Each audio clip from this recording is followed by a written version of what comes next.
அடிப்படை மக்களோட அடிப்படை வசதியா குப்பையும் தண்ணீரும் மின்சாரம் தான். இது மூணுத்தையே சரியான முறையில் வளாக சேர கொடுக்கலன்னா அப்புறம் எதுக்கு நிர்வாகம் நடத்துறாங்க? நிர்வாகம் பண்ற ஆள் யாரு?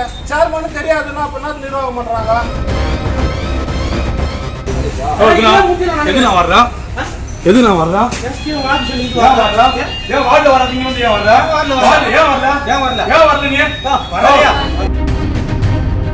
ஒரு குழந்தை ஒரு செப்பல் இல்லாம போனா எதனா பாதிக்கப்பட்டா யார் இதுல டெங்கு மலேரியா இதெல்லாம் வந்தா இவங்கள முனிசிபாலிட்டி வந்து காப்பாத்து போறாங்க.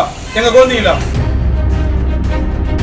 வண்டி இல்ல கையில வாடி போறாங்க. வீடு வீடா 1600 வீடு இருக்குது. இதுல எத்தனை வீடு வாங்கிட்டு ஒரு நாளைக்கு இந்த மாதிரி கையில வாங்கணும்?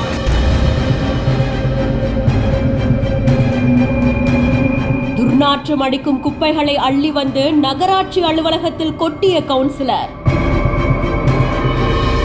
ஏரியால வந்து குப்பைகள் அல்லாம அலுவலகத்துல ஏன் அள்ளுறீங்க என்பது போல் வாக்குவாதம்.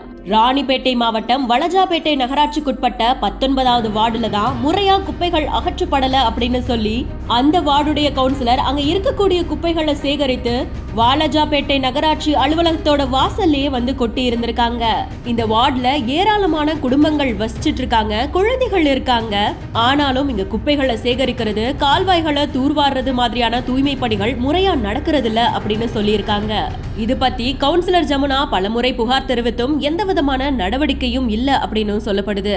இதனால அவங்களுடைய கணவரான யுவராஜ் அவர்களோட தன்னோட வார்டுல இருந்த குப்பைகளை சேகரித்து அத வளஜாபேட்டை நகராட்சி அலுவலகத்து வாசல்ல கொட்டி இருந்திருக்காங்களாம். இதனால அந்த பகுதியில பெரும் பரபரப்பு ஏற்பட்டிருந்திருக்கு.